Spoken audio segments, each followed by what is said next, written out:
Hola, ¿qué tal? Hoy vamos a meternos de lleno en un tema que genera muchísimas dudas, el virus del papiloma humano, o VPH. Queremos dar respuestas claras, sencillas, para que no quede ninguna duda. Así que, si alguna vez a alguien le han dicho que tiene VPH o si conoces a alguien que está pasando por esto, quédate porque esta información es súper importante. Vamos a desglosarlo todo paso a paso. Venga, esta es nuestra hoja de ruta. Vamos a ver. ¿El virus es para siempre? ¿Qué es eso de alto y bajo riesgo? ¿Cómo se lo contamos a nuestra pareja? ¿Y la vacuna? ¿Y si hay planes de embarazo? Y por último, esa palabra que a veces asusta, colposcopia. Vamos a ello. Vale, vamos con la primera, que es la pregunta del millón, la que casi todo el mundo se hace nada más recibir la noticia. Oye, ¿esto se me va a quedar en el cuerpo para siempre?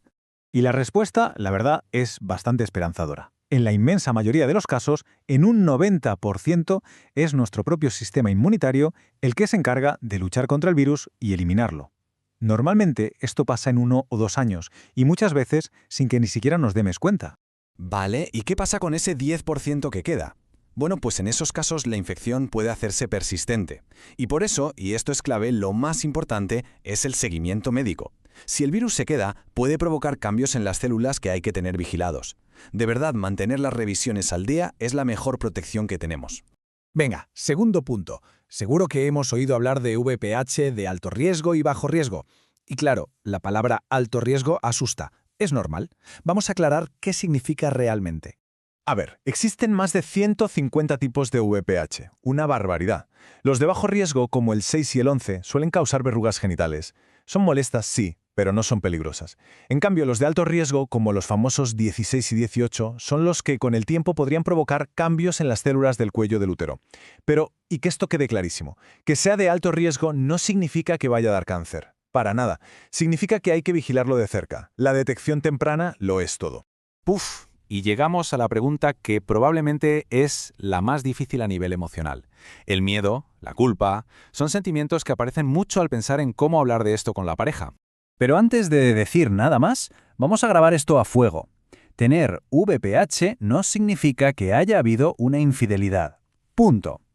El virus puede estar dormido en el cuerpo durante años, incluso décadas, sin dar la cara. Alguien pudo contagiarse hace muchísimo tiempo y enterarse justo ahora. Entonces, la pregunta es, ¿se lo digo a mi pareja? La recomendación es que sí, pero no desde la culpa, sino desde el cuidado mutuo. Lo ideal son estos dos pasos. Primero, tener una conversación sincera, con calma. Y segundo, plantear una visita al médico, incluso juntos, para que ambas personas se revisen y se informen bien. Al final, es un acto de responsabilidad compartida. Venga, cuarta duda, la vacuna. Muchísima gente se pregunta, oye, si ya me han diagnosticado el VPH, ¿sirve de algo que me vacune ahora? Pues atentos, porque aquí viene un dato clave que muy poca gente conoce. De hecho, es algo que sorprende a muchas personas en la consulta. A ver, aunque ya se tenga un tipo de VPH, la vacuna sigue siendo súper útil. ¿Por qué? Pues porque protege contra otros tipos peligrosos a los que quizás no ha habido exposición todavía, especialmente los más comunes, el 16 y el 18. Ojo, que quede claro, la vacuna no cura la infección que ya se tiene, pero sí previene contagiarse de otras en el futuro. Y se puede poner hasta los 45 años, así que de verdad vale la pena hablarlo con el médico. Vamos ahora con una pregunta muy personal y que de verdad genera muchísima ansiedad. ¿El VPH afecta la fertilidad? ¿Se pueden tener hijos? La respuesta es un sí rotundo. Por supuesto que sí. El VPH no afecta a la fertilidad ni impide que una persona se quede embarazada. Esta es sin duda una de las noticias que más tranquilidad da en la consulta. Ahora, eso sí, es fundamental que el equipo médico esté al tanto desde el minuto 1 del embarazo. Aunque la inmensa mayoría de los embarazos con VPH van perfectamente bien, tener un seguimiento adecuado es clave para asegurar que todo va bien. Con la atención correcta no tiene por qué ser un problema en absoluto. Y llegamos a la última pregunta. A muchas personas, después de un resultado, les dicen, hay que hacer una colposcopia. Y claro, solo el nombre ya asusta un poco. Vamos a desmitificar esto de una vez por todas. Una colposcopia no es más que un estudio muy sencillo. Imagina que es como mirar el cuello del útero con una especie de lupa muy potente. Eso es todo. Sirve para ver con mucho más detalle si hay algún cambio en las células. Y además es un procedimiento súper rápido. Dura entre 10 y 20 minutos, no más. Para que quede todavía más claro, ¿qué sí es? Un estudio de 15 minutos, con una incomodidad muy parecida a la de una citología normal. ¿Y qué no es? No es una cirugía, No hay cortes, no hay incisiones, nada de eso.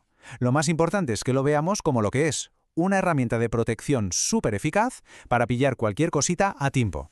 Y con esto llegamos al final de nuestro repaso. Si esta información a alguien le ha servido, le ha quitado un peso de encima, lo mejor que se puede hacer es compartirla. Quizá le llegue a otra persona que está pasando por lo mismo, con las mismas dudas y miedos. Y para cerrar, quiero que nos quedemos con esta idea que es muy potente. Recibir un diagnóstico de MPH puede dar mucho miedo, es verdad, pero la información nos protege. Y el seguimiento médico nos da el poder de tomar las riendas de nuestra salud. Muchísimas gracias por acompañarnos.